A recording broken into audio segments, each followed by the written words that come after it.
जय जोहार, नमस्कार। छत्तीसगढ़िया चैनल देख रहे हैं आप। छत्तीसगढ़ की तमाम सभी बड़ी महत्वपूर्ण काम की खबरों की शुरुआत करते हैं आज की पहली बड़ी खबर के साथ। राज्य सरकार ने कहा है कि सभी वर्गों के साथ प्रदेश में अन्य पिछड़ा वर्गों के लिए भी राज्य सरकार हर संभव मदद कर रही है। वहीं अनुसूचित जाति अनुसूचित जनजाति के छात्रों की तरह प्रदेश और जिले में इसके अलावा संभाग में पिछड़ा वर्गों के लिए हॉस्टल शुरू करने का निर्णय लिया गया है। तो वहीं मुख्यमंत्री बीते दिनों बिलासपुर और दुर्ग संभाग के दौरे पर थे, जहाँ वे संकल्प शिविर के दौरान बिल्हा और तखतपुर में सभा का आयोजन किया। इसके अलावा दुर्ग जिले के पाटन के कोही गांव में शिव मंदिर का जल अभिषेक कर कोही सिंचाई योजना का भी शुभारंभ किया। राज्य सरकार ने प्रदेश में दैनिक वेतन भोगी कर्मचारियों की वेतन में 4,000 रुपए की बढ़ोतरी कर दी है। इसके लिए वित्त विभाग से आदेश भी जारी कर दिया गया है। आदेश के मुताबिक शासकीय विभागों में काम करने वाले अकुशल, कुशल, अर्धकुशल श्रमिक बढ़ी हुई राशि बीते 1 अगस्त से देय होगी। राज्य सरकार ने IPS डॉक्टर आनंद छाबड़ा को प्रदेश के IG गुप्तवार्ता के रूप में नियुक्त किया है। तो वहीं IPS अजय कुमार यादव को बिलासपुर रेंज का IG बनाया गया है।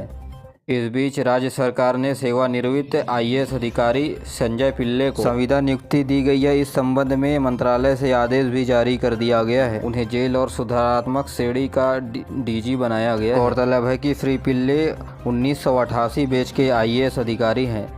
छत्तीसगढ़ के 2 दिवसीय दौरे पर रहेंगे देश के गृह मंत्री अमित शाह, जहां मौजूद होकर चुनावी समेत कई मुद्दों को लेंगे बैठक। छत्तीसगढ़ में विधानसभा चुनाव से पहले बड़े नेताओं का जमावड़ा तेज हो गया है। इसी बीच केंद्रीय गृह मंत्री अमित शाह 1 और 2 सितंबर को छत्तीसगढ़ दौरे पर आ रहे हैं। साथ ही इनके दौरे के दूसरे दिन ही BJP कैंडिडेट्स की दूसरी लिस्ट छत्तीसगढ़ में जारी की जा सकती है। तो वहीं दूसरी लिस्ट जारी करने के लिए प्रदेश कार्य समिति की बैठक चल रही है।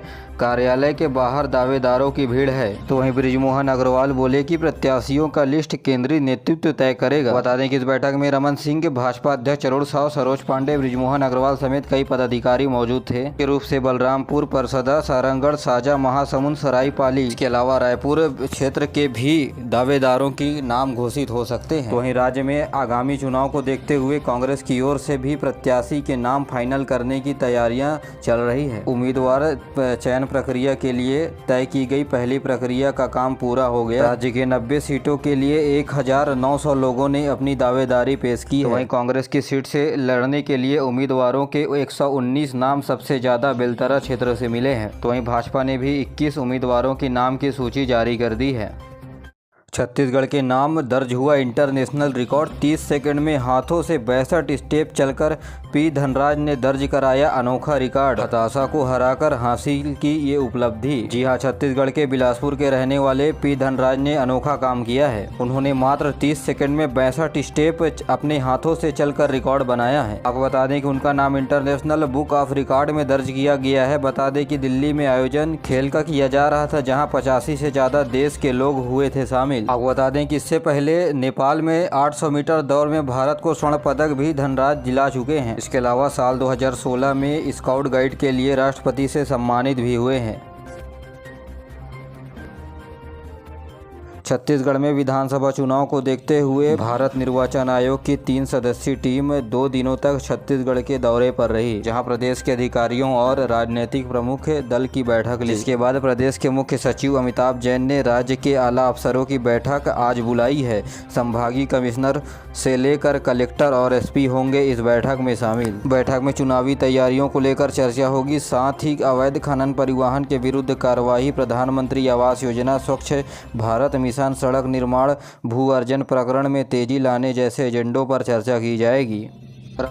छत्तीसगढ़ में रद्द हुई ट्रेनें फिर से रक्षाबंधन पर चलेगी। रक्षाबंधन त्यौहार की दृष्टि से नॉन इंटरलॉकिंग कार्य के चलते 7 बंद की गई ट्रेनों को पुनः संचालन करने का निर्णय लिया गया है। इन ट्रेनों को रक्षाबंधन त्यौहार के जरिए 4 दिनों तक पुनः परिचालित किया जाएगा। वैसे 4 ट्रेनें 28 अगस्त से 31 अगस्त तक तथा 3 ट्रेनें 29 से 1 सितम्बर तक चलेगी। बता दें कि Bilaspur Shahdol MEMU passenger special train 28 से 31 अगस्त तक, शहडोल बिलासपुर मेमू पैसेंजर 28 से 31 अगस्त तक, डोंगरगढ़ मेमू पैसेंजर, गोंदिया बरसा मेमू पैसेंजर के अलावा चंद्रफोर्ट गुडिया मेमू पैसेंजर, ये सभी ट्रेनें चलाई जाएंगी। राजस्व और आपदा प्रबंधन विभाग ने पटवारियों के उनके हड़ताल की अवधि को अर्धवर्तनी अवकाश में समायोजित करने का आदेश जारी कर दिया है। आदेश में 15 मई से 15 जून तक प्रदेश में पटवारियों के द्वारा जो हड़ताल किया गया था उसे पटवारी पर हल्का नंबर अवकाश और अल्पावधि अवकाश में समायोजित करने का आदेश जारी कर दिया गया है। राजस्व विभाग ने सभी कलेक्टरों को इस संबंध में पत्र लिखा है। कोंडागांव नगर परिषद में अध्यक्ष पद में होने वाले चुनाव के नतीजे जारी कर दिए गए हैं। चुनाव में कांग्रेस प्रत्याशी वर्षा यादव ने जीत हासिल की है। मतदान में कुल 22 पार्षदों ने हिस्सा लिया। जहां वर्षा यादव को 11 वोट प्राप्त हुए तो वहीं भारतीय जनता पार्टी को 10 वोट प्राप्त हुए। वहीं एक मत निरस्त हो गया। गौरतलब है कि कोंडागांव के नगर परिषद के तत्कालीन अध्यक्ष हेम कुंवर पटेल के निधन के बाद यह सीट खाली हो गई थी। छत्तीसगढ़ में आबकारी विभाग की बड़ी कार्रवाई हुई है। नकली शराब बनाने के सामान के साथ 6.5 लाख रुपए के मध्य प्रदेश से निर्मित गोवा शराब जब्त किया गया है। इस मामले में एक आरोपी को गिरफ्तार किया गया। इस मामले में सहायक आबकारी आयुक्त विकास गोस्वामी ने बताया कि बलौदाबाजार भाटापारा के आबकारी विभाग ने नकली शराब बनाने वाले के विरुद्ध बड़ी सफलता प्राप्त की है। बड़ी मात्रा में मध्य प्रदेश से निर्मित शराब, नकली ढक्कन, रैपर, स्कैनर, प्रिंटर सहित आरोपी को गिरफ्तार किया गया है। छत्तीसगढ़ के मुख्यमंत्री भूपेश बघेल ने छात्र हित पर एक बड़ा फैसला लिया है। 2 विषय में फेल होने पर अब पूरक यानी सप्लीमेंट्री की पात्रता मिलेगी। इससे पिछले सत्र में परीक्षा देने वाले 72,000 विद्यार्थियों को मिलेगा फायदा। छत्तीसगढ़ सरकार ने स्नातक यानी अंडर ग्रेजुएट छात्र छात्राओं को 2 विषय में पूरक पात्रता देने की मान्यता प्रदान की है। कोविड महामारी के दौरान प्रदेश भर में बैंडेड मोड पर यानी लिख कर जमा करने का तरीका यूनिवर्सिटी के द्वारा अपनाया गया था और इसी के परिणाम स्वरूप इस साल जब लिखित परीक्षा हुई तो बहुत से छात्र फेल हो गए।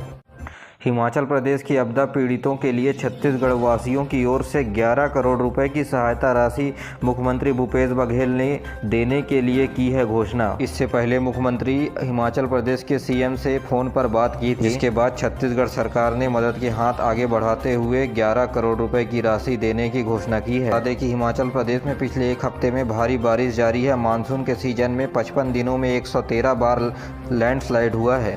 जमीन खसकने की वजह से 330 लोगों की जान। हिमाचल प्रदेश में इस आपदा की वजह से अब तक 10,000 करोड़ रुपए का नुकसान हो चुका है। राज्य सरकार के द्वारा इस प्राकृतिक घटना को स्टेट डिजास्टर के रूप में घोषित कर दिया है। केंद्र सरकार और राज्य सरकारों के द्वारा लगातार स्कूल में शराबी टीचर की करतूत देखने को मिली। बोतल और डिस्पोजल लेकर पहुंचा शिक्षक, जमकर पी शराब, डीईओ की चुप्पी पर उठे सवाल। मामला पंडरिया विकास खंड के प्राथमिक शाला सरई पतेरा का है, जहां एक अध्यापक स्कूल अवधि के दौरान अपने केबिन पर शराब पीता हुआ नजर आया, जिसे कैमरे पर स्थानीय लोगों ने कैद कर लिया। वहीं पालक संघ ने स्कूल के बाहर शिक्षक के विरुद्ध कार्रवाई करने की मांग को लेकर धरने पर बैठ गए हैं। घटना मिलने पर सूचना डायल 112 पर दी गई, जिसके बाद पुलिस मौके पर पहुंची। वहीं बताया जा रहा है कि ये शिक्षक के द्वारा हर रोज का यह काम किया जाता है। वहीं जिला शिक्षा अधिकारी सब कुछ जानते हुए भी मामले में चुप्पी साधे हुए बैठे हैं। राष्ट्रीय बाल संरक्षण आयोग ने छत्तीसगढ़ में बीते 4 वर्षों के दौरान करीब 39,000 बच्चों के मौत के मामले में राज्य सरकार के खिलाफ जांच के आदेश दिए हैं। आयोग के अध्यक्ष प्रियंका कानूंगो ने छत्तीसगढ़ के मुख्य सचिव को पत्र लिखकर इस पूरे मामले की 7 दिनों के भीतर जाँच कराकर बाल संरक्षण आयोग को इसकी रिपोर्ट भेजने को कहा है। गौरतलब है कि सांसद अरुण साव के नेतृत्व में 4 सांसदों की दल ने बाल संरक्षण आयोग को ज्ञापन सौंप कर बताया था। राज्य विधानसभा में प्रदेश के उप मुख्यमंत्री TS सिंहदेव के द्वारा दी गई जानकारी में छत्तीसगढ़ में जून 2019 से जून 2023 तक 5 वर्ष तक के 39,000 बच्चों की मृत्यु हो चुकी है। आंकड़ों से ज्ञात होता है कि राज्य सरकार नवजात शिशुओं को स्वास्थ्य का लाभ दिलाने में असफल रही है। भाजपा के सांसदों ने इस पूरे प्रकरण में आयोग से जांच कराने की मांग की थी। छत्तीसगढ़ में पेंशनरों को 42% महंगाई भत्ता जल्द ही प्रदान करने की व्यवस्था की जा रही है। छत्तीसगढ़ के मुख्यमंत्री भूपेश बघेल ने मध्य प्रदेश के मुख्यमंत्री शिवराज सिंह को पत्र लिखा है। श्री बघेल ने श्री चौहान को आवश्यक कदम उठाने के लिए सहमति पत्र लिखने को कहा है, जिससे छत्तीसगढ़ के पेंशनरों को 42% महंगाई भत्ता दिए जाने का कवायद शुरू किया जा सके। आपको बता दें कि सन 2000 में मध्य प्रदेश से ही छत्तीसगढ़ अलग हुआ था, जिसके चलते साल 2000 से पहले काम करने वाले कर्मचारियों के नियम कानून मध्य प्रदेश के नियम कानून के आधार पर इनके वेतन भत्ते दिए जाते हैं। और अब पेश है मौसम का हाल। आगामी 24 घंटे के दौरान प्रदेश के अधिकांश हिस्सों में हल्की से मध्यम वर्षा होने या गरज चमक के साथ छींटे पड़ने की संभावनाएं हैं। मौसम विभाग के अनुसार बंगाल की खाड़ी के ऊपर चक्रवाती घेरा बना हुआ है। इसके प्रभाव से प्रदेश के 1-2 स्थानों पर गरज चमक के साथ आकाशीय बिजली गिरने तथा भारी से अति भारी बारिश होने की संभावना